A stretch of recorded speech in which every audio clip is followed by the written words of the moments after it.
pessoal, boa tarde. Eu sou o Alan e esse é o Matheus. Somos alunos do segundo ano da graduação da Faculdade de Medicina da USP e vamos gravar um vídeo tutorial sobre exame dos pares cranianos. Tá bom? Bom, o primeiro par craniano é o de nervo olfatório, tá certo? O nervo olfatório é um nervo de função de sensibilidade e ele é uma das divisões, ou seja, ele é um dos ramos do nervo trigêmeo. Como é que a gente faz o exame do nervo olfatório? Vou pedir para o Matheus ficar com os olhos fechados, tá certo? E fazer a obstrução de uma narina. Aí eu vou colocar agora uma substância, para ele cheirar uma substância de conhecimento, assim, que seja fácil de identificar, tá? Conseguiu cheirar? Agora a outra narina. Sim. Pode abrir os olhos. Você consegue identificar, Matheus, que substância que é? Sim. Então a gente utilizou aqui café, mas você pode usar tanto café, tabaco, canela, camomila, erva doce. São os cheiros, são odores fáceis de se identificar, tá? O segundo par craniano é o nervo óptico, tá certo? Bom, o nervo óptico, ele tem como principal função, ele é um nervo de sensibilidade, tem como principal função transmitir informações da retina, que são criadas pelos cones e bastonetes, tá certo? Para uma área do cérebro chamada de área occipital, tá certo? Que vai pegar essas informações e vai processar em cor, em forma, em tamanho, em noção de espaço, tá certo? Noção de distância também, tá? E como é que a gente faz o exame do nervo óptico? Bom, o exame do nervo óptico a gente pode ver a acuidade visual através de uma tabela com algumas letrinhas, que a gente coloca uma distância de 6 a 12 metros do paciente e fala para ele ler o que está escrito, as letras, ele fala para ele identificar o que está escrito, tá certo? Podemos ver também o campo visual. Você consegue ver os dedos? E agora? Sim. Sim. E podemos ver o aspecto do olho mesmo, né, com uma lanterna.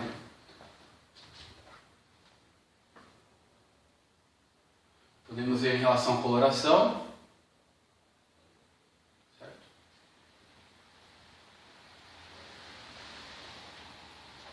Bom, o terceiro par craniano é o nervo óculo-motor, certo?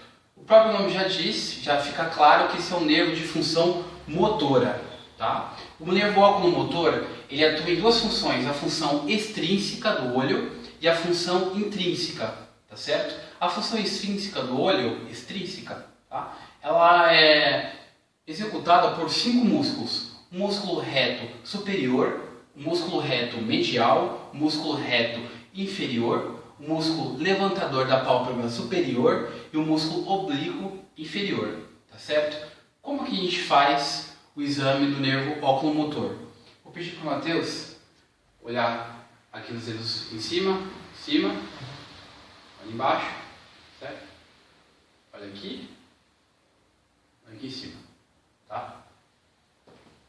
Bom, o quarto nervo de par craniano é o nervo troclear, tá certo? O nervo troclear, ele é um nervo de função motora também e ele inerva apenas um músculo, tá certo? O oblíquo superior. E como é que a gente faz o exame do nervo troclear? Pedi para o Matheus olhar para um ponto fixo, fica reto para mim, isso. Olhar para um ponto fixo aqui embaixo, certo? Isso. Bom, o quinto par de nervo craniano é um nervo trigêmeo. Bom, o nervo trigêmeo é um nervo de função mista. O que significa dizer que é função mista? Significa que ele tem uma função sensível, tá certo? E uma função motora, tá bom? Bom, a função sensível, como é que a gente consegue fazer o exame do nervo trigêmeo? Bom, a função sensível, eu vou usar aqui uma agulha, tá certo? E um testador de sensibilidade desse martelo. Esse martelo se chama martelo de Buck, tá certo? E ele tem uma agulha aqui em cima, tá certo? E uma espécie de uma vassourinha para testar a sensibilidade aqui embaixo, tá bom?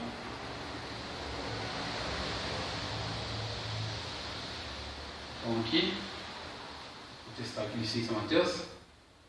Dói? Consegue identificar? Uhum. Sim? Sim. Certo. Agora eu vou pegar essa vassourita, essa sensibilidade aqui. Aqui é igual aqui. Aqui é igual aqui. E vamos testar também em relação à temperatura, né? Sensibilidade em relação à temperatura. Entendeu, né? Aqui é igual aqui. Aqui é igual aqui. Sim. Como eu disse para vocês, o nervo trigêmeo é um nervo de função mista. Função de sensibilidade e uma função motora. A função motora é relacionada à mastigação. Pede para o Matheus só abrir a boca e fechar com força. Isso. O nervo trigêmeo, em relação à função motora, ele atua em 4 músculos. Músculo temporal, o músculo masseter, o músculo pterygoide lateral e o pterygoide medial. Certo? O 6º par craniano é o nervo abducente. O nervo abducente, como é que a gente faz para examiná-lo? Vou pedir para o Matheus só olhar aqui para a direita, com os olhos, fica com o rosto visualizado, isso, os olhos para a direita, aqui para a esquerda, isso, para a direita, de novo, isso. O 7º par de nervo craniano é o nervo facial, tá certo? O nervo facial é responsável pela mímica do rosto. Então eu vou pedir para o Matheus fechar os olhos, fecha com força, eu vou fazer força para abrir, tá bom? Força, isso. Pedir para dar um sorriso, fazer assim, isso. A gente não vê nenhuma assimetria ali. Vou pedir para ele também levantar aqui, isso. Tá, então esse nervo é responsável pela mímica do rosto. Vou pedir para ele também encher a boca assim. Isso, tudo bem. Bom, o 8º par de nervo craniano é o nervo vestíbulo coclear.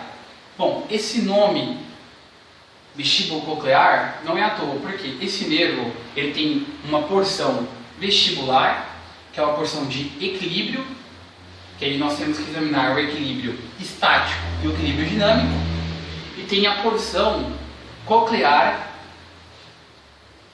sendo relacionada com funcionalidade da audição, tá certo? Bom, vestíbulo coclear. Então vamos examinar a porção vestibular, porção de equilíbrio. Vou pedir para o Matheus ficar em pé, parado.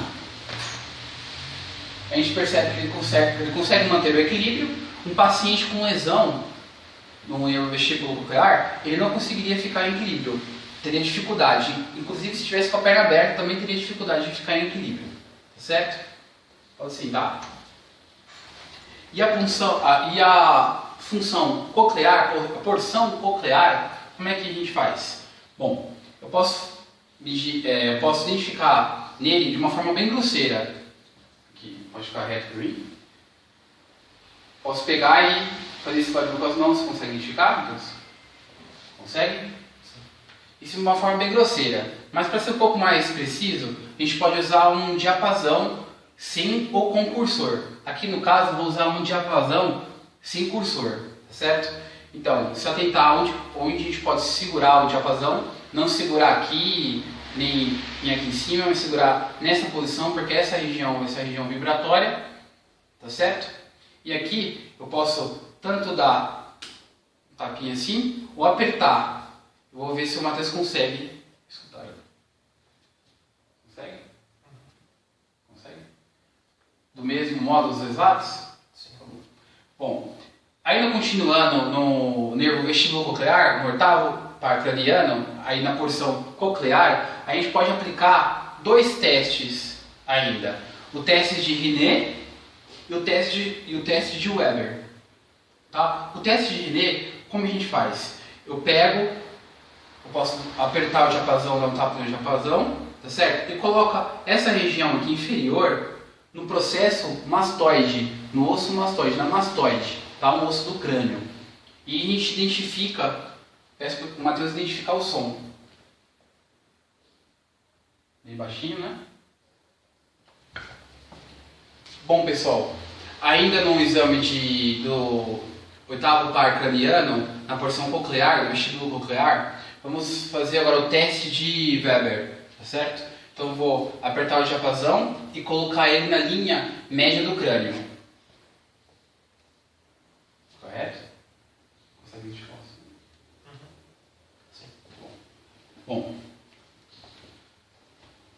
O nono par craniano diz respeito ao nervo glossofaríngeo, tá certo? Bom, nervo glossofaríngeo, como é que a gente faz para examiná-lo? Eu pedi para o Matheus abrir a boca e olhar os aspectos da língua, tá certo? Deixa eu abrir. Bom, a gente não identifica nenhuma atrofia, tá certo? Bom, o 10º par craniano diz respeito ao nervo vago. Bom, o nervo vago é responsável pelo mecanismo do vômito, tá certo? E ainda, como a gente faz para identificá-lo? Para fazer o exame do 10º par, o exame do nervo vago, né? Depois que o Matheus abrir a boca de novo e fazer certo? O que é importante aqui analisar é identificar se existe alguma atrofia ou não, tá certo? A coloração é importante, não muito, mas o aspecto anatômico mesmo, se existe alguma atrofia ou não, se existe alguma fasciculação ou não, tá certo? Bom, agora o 11º par craniano é o nervo acessório. Como a gente faz para examinar o nervo acessório? Vou pedir para o Matheus levantar os ombros assim, vou aplicar uma força. Nós estamos analisando aqui o músculo trapézio, tá? Vou pedir para o Matheus fazer força com a cabeça. Isso. Vai lá. Isso. Nós estamos analisando aqui agora o músculo esternocleidomastoide, a partir da inervação do nervo acessório, tá certo? Força para frente. Isso. Bom, o 12º par craniano, tá? Ele diz respeito ao nervo hipoglosso, tá certo? Bom, como vamos examinar o nervo hipoglosso? Vou pedir para o Matheus colocar a língua para fora, certo? Vou pedir para ele fazer algum tipo de movimento com a língua, para a direita, para a esquerda, certo? Agora com a boca fechada, com uma certa resistência aqui, fazer um pouco de força, isso, com a língua.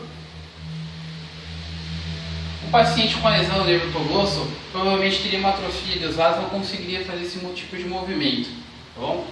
Então pessoal, esse foi o vídeo sobre exame dos pares cranianos. Espero que vocês tenham gostado. Até a próxima, muito obrigado.